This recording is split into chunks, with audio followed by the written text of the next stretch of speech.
When you think of a church shaped by John Calvin, what's the first thing that pops into your head? For a lot of us, it's probably, plain white walls, maybe some really hard pews, and a serious lack of, well, pretty much anything visual. The story we're often told is that Calvin just stripped all the beauty out of worship. But today, we're going to dig in and uncover a way more complex and, frankly, a far more fascinating reality.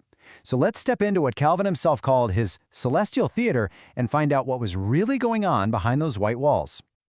Yep, this is the classic take, right? The idea that Calvin's reforms were all about this deep suspicion of the senses, and that it all led to a worship service that was just cold, intellectual, and totally bare.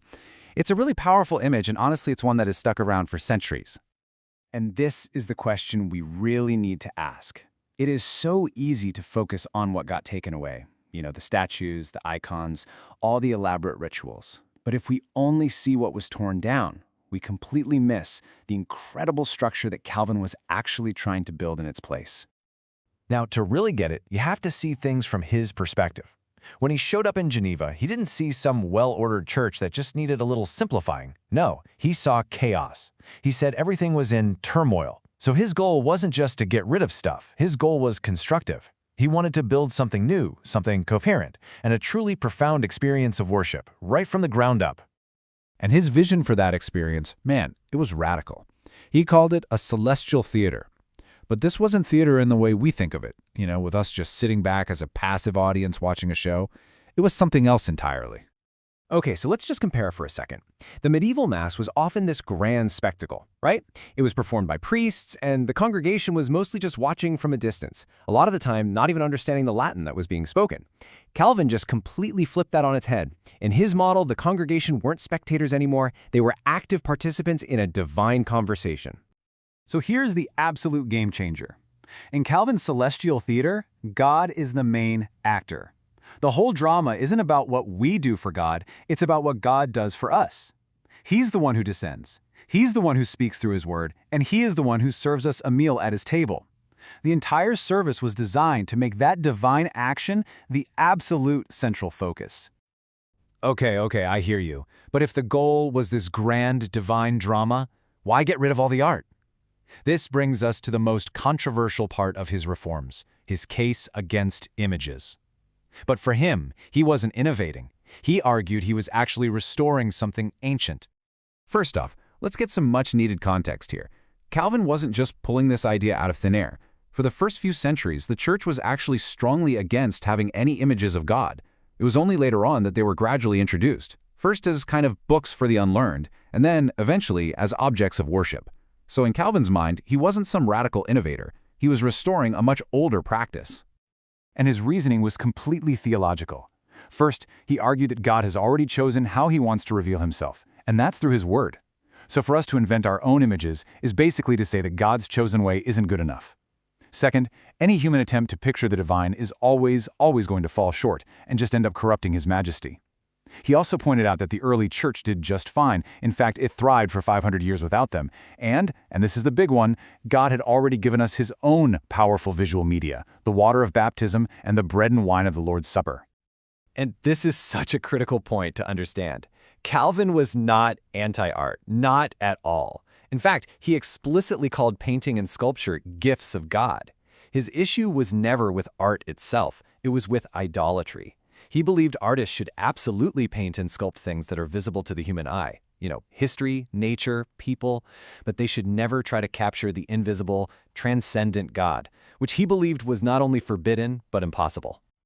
So he takes away these human-made images of God. But what does he add? Well, this brings us to a part of the story that just completely shatters that myth of a cold, emotionless reformer, his absolute passion for music. If you look at the other big reformers, everyone had a different take on music. Zwingli, over in Zurich, he took out all the music.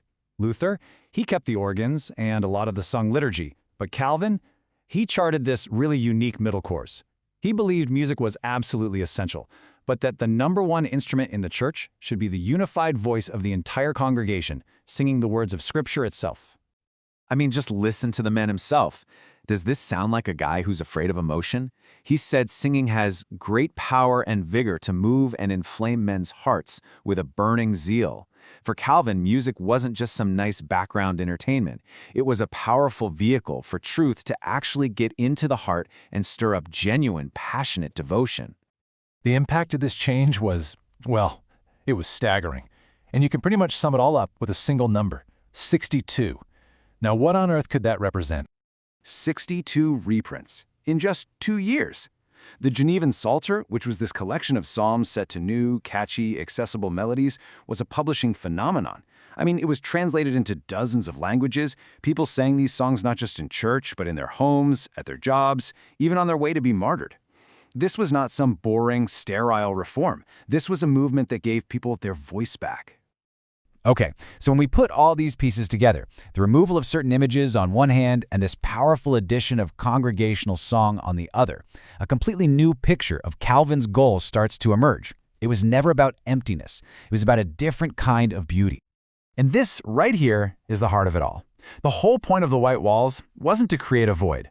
The point was to remove what Calvin called silly distractions, so that the true beauty of Christ could be seen and heard without anything getting in the way.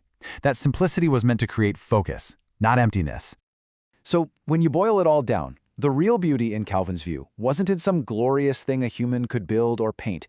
It was in God's own ordained methods, the simple, profound power of the preached word from the pulpit, the water at the font, and the bread and wine on the table. It was about finding God in these humble things, not in human glory. And the most beautiful sound? That was the unified voice of the entire church singing praise together. And this leaves us with a really challenging thought, especially for our time. In our own hyper-visual age, totally saturated with images and constant stimulation, Calvin's whole project suddenly feels very modern. It forces us to ask, what are our silly distractions? So the next time you picture one of those plain white-walled churches, maybe instead of seeing emptiness, you'll see a stage, carefully set for a divine drama. Calvin's Celestial Theater.